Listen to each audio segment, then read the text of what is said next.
And here we go, ladies and gentlemen. Today we have a look at the 64 Falcon Futura Contemporary Custom from the fine folks over at Trumpeter. Researching the history of this is somewhat difficult. Trumpeter is busy with this since 2011. But looking at the full history, there looks like AMT was involved, the SMP was involved, AMT Ertl was involved.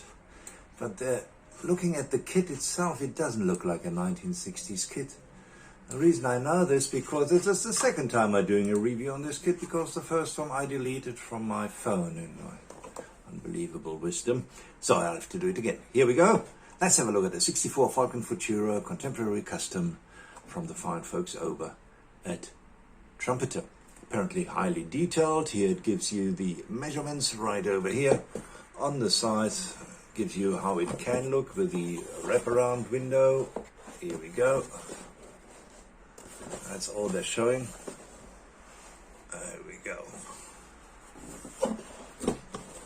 And I would say we'll open this up and have a look what it looks on the inside. Here we go. Immediately you see it's very well packaged. You see the body here in its own compartment right over here. You see backlights and tires right over here. See the bags are all open because, as I said, I did a review on this before. More red styrene. Here we go. We'll have a look at that now. Lots of stuff which has been packaged between these styrene kind of material to help protect it, which is wonderful. I've never seen this before in a kit. I think this is absolutely great. People can learn from this. As you can see, there's quite a bit of styrene we have to have a look at. I'll try to give you an indication what big words I used when I realized that I deleted that video. Yeah. Very big words. Here we are.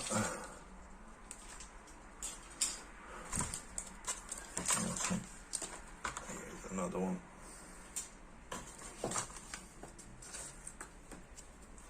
Yeah, the very small decal sheet. And as usual, we start right off with the instructions.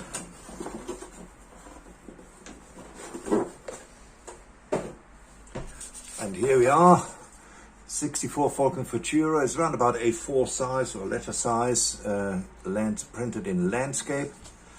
Gives you some basic tips. No history of the car or something like that. Then here we have, you can check if you have all the parts, and boy do you have to check because there are quite a few involved here. And then we start with the engine right over here.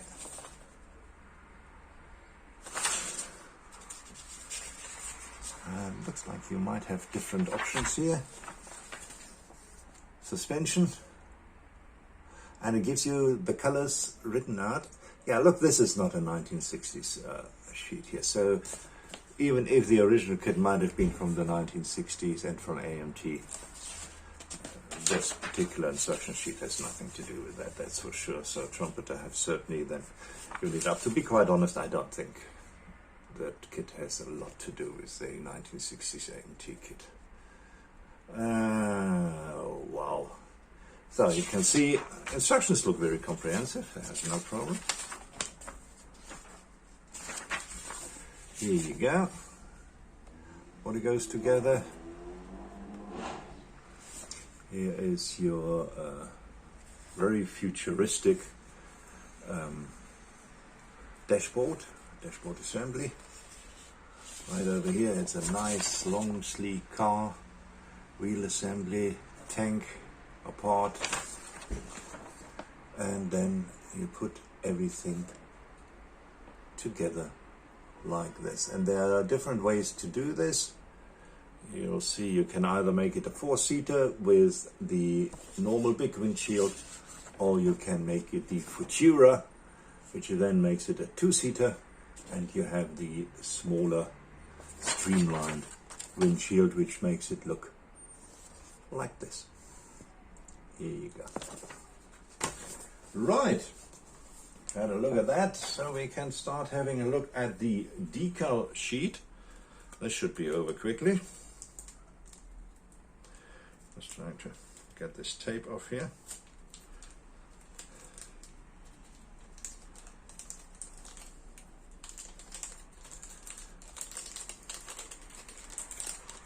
Right, here we are. There's the decal sheet. You see it's mostly and importantly dashboard decals, which I like a lot, and then a couple of smaller decals. Mostly branding decals for the outside. They look alright. Don't know, I've never done a Trumpeter kit. I don't think I've ever done a Trumpeter kit. I've just realized that. Right, then let's have a look at some styrene, shall we? It's all in white, glaring white like this one. Here you see all the seats. And as you can see, these molds can't be 1960, otherwise this would look way different. Looks very nicely detailed. Like it, looks very much like it looked like in 64. Coincidentally, is the year I was born. Then we have a tonneau cover. If you go for the 4-seater, then you need this. Then here is the cover which you use to prop up the back seats, or the space where the back seats would be, if you decide to go for the Futura 2-seater. That's all on a separate sprue, which obviously kind of gives an indication that there was a Ford Falcon somewhere, and they just added a couple of parts. Here we have the bonnet or hood. Here we have the semi-frame, the bottom with the drive shaft tunnel, the tank, which we have seen is separate, exhaust, front suspension, rather tall springs, and the rear suspension right over here. Then here we have the rear seats, if you go for the more stock version, right over there. And then you have door panels over here. And if I remember correctly, there are different door panels for the 2-seater Futura version, but we will see when we get there. Then we have a different exhaust right over here. Nice double exhaust. I would assume that's for the more jazzed up Futura version. Even the exhaust, yeah, you have to obviously sand away some seams, but otherwise very clean, very nice, no problems there. Then we come to one of these, take it out. It's chrome, it's a chrome part, and they really wrap it nicely, and that is the front chrome part. Don't know how deep it goes in. Do you get away cutting it off and not re-chroming? We might. This looks like the top of the air filter, maybe? Who knows? We will only see that once we build that. Right, and let's all wrap it up nicely again. Put it in the plastic bag. Here we go. Very, very thoughtful to wrap up things. Here we have one more, which is the glass. Look at this. Here we have the glass, which looks very nice. Let's put something in writing behind it. There you go. That's not too bad. Not too bad at all. It looks pretty clean as well. So you have the stock glass and you have the Futura glass right over here. And here's the headlight lenses on there as well. Right. Let's wrap this up very nicely again. There we go. Yeah, I like this. I can see why people, I'd say it's cost not doing this, but from a modeler's point of view, I really do like the way they have done this. Let's go a little bit lower here. Here we go. Another good wrap here. Here we go. That's another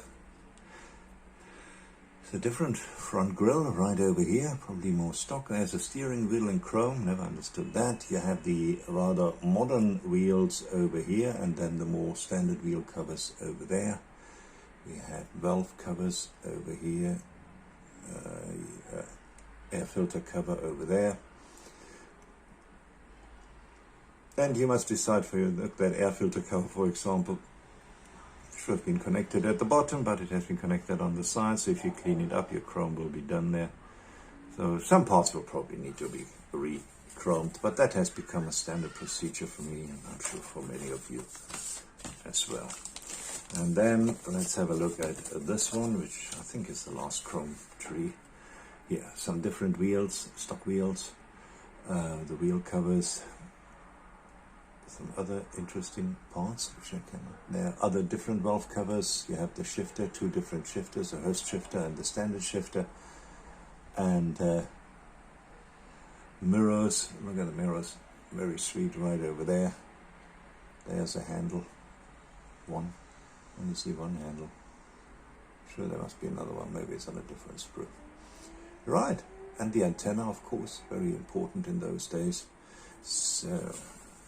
And that's the chrome. The chrome looks good. The attachment points are sometimes, as they always are, strange. Look at this. Look at this. Here they got it right. They have the attachment point at the bottom. Isn't that great? So you don't need to re-chrome this. The other one, the attachment point was here on the side. Now when you clean it up, the chrome is gone. So you have to start either touching up or re-chroming. Yeah. That's the pain we have to go through. We love it.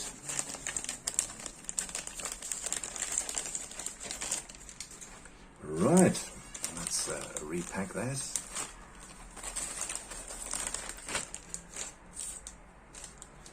And we grab the next one, which is just the center and rear chassis, and we just have a quick look at the details at the bottom, which is the only detail which is really on here. Stabilizers here, and otherwise obviously the interior goes on here. Very crisp, very clean, very straight, nothing wrong with that. And we have seen a little bit of the rear lights and the blinkers right over here in red transparent styrene. Very nice.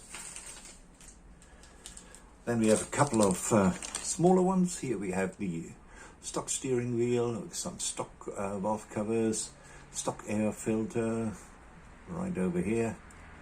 Very clean, certainly not a 60s form at all.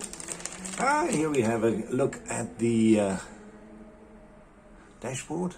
I always like dashboards. There's a center console, there's the dashboard. That looks very sweet, very nice. And together with those dashboard decals we just had to look at, this should make up a very sweet dash indeed. A couple of other smaller wheels. There's nothing interesting to see here. Brown plastic. And then more valve covers. And here's the dual intake. Wow.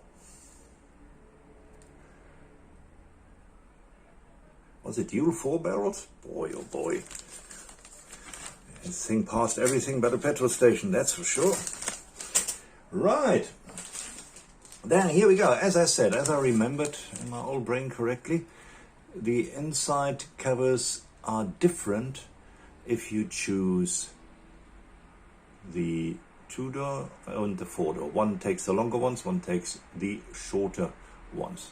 These are now the longer ones. So ample of spare parts once you're finished with this one, that's for sure.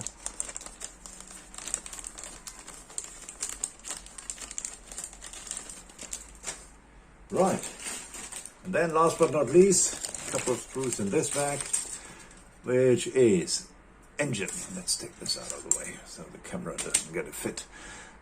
We have the engine parts. See a distributor right over there. Other parts, see what looks like the oil filter fan. I tell you what, it's very clean. It's very clean. Look at that. They even have the fan belts or the belts apart.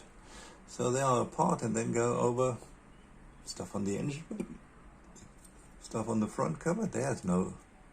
Yeah, that's very interesting. So the rolls are separate and then you put the belts on separate. So that's cool. Never seen that before. Here we have the gearbox, not gearbox cover, the clutch cover right over here, and which comes over this part of the engine. And then this looks like the normal traditional top you normally would have. Oil pan, very, very nice, like it. And then last but certainly not least, before we get to the body, we have these parts which seem to be all more or less structural.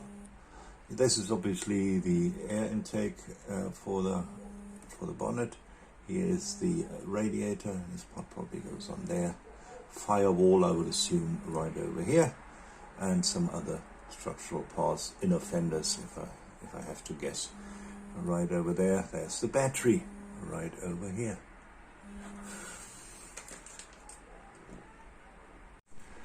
Right, and now we get to the body. And look at this, look at those sleek lines over here. Very nice detailed window frame is on the body itself. Given the fact that it is properly chrome. It is. And if you decide to do the Futura thing, then you probably have to cut it off, I suppose, because that wouldn't fit in with that. Anyway, very sweet, very nice. Looks very clean too. It really does. It looks a very, very clean thing. Oh, there's something written in there. Oh, it just says 125 Falcon and a serial number. Look, that's the place to put that stuff, not there where we have to send it away. Right. Oh, we haven't had a look at the tires. I just see them. That's it. That shouldn't take too long. No, rather soft, nice soft rubber. No markings on it. And a pretty nice thread on it. I would say a winter thread. In those days, where we had winter and summer tires, that is certainly more the winter one. And that, ladies and gentlemen, is all I would have to say about the 64 Ford Falcon Contemporary Custom from the fine folks over at Trumpeter. I think it looks a very neat kit. I'm amazed I haven't seen it more often. I really think it's worth having a look at. And I hope you guys enjoyed this. You have a great time, and greetings from Cape Town. Cheers.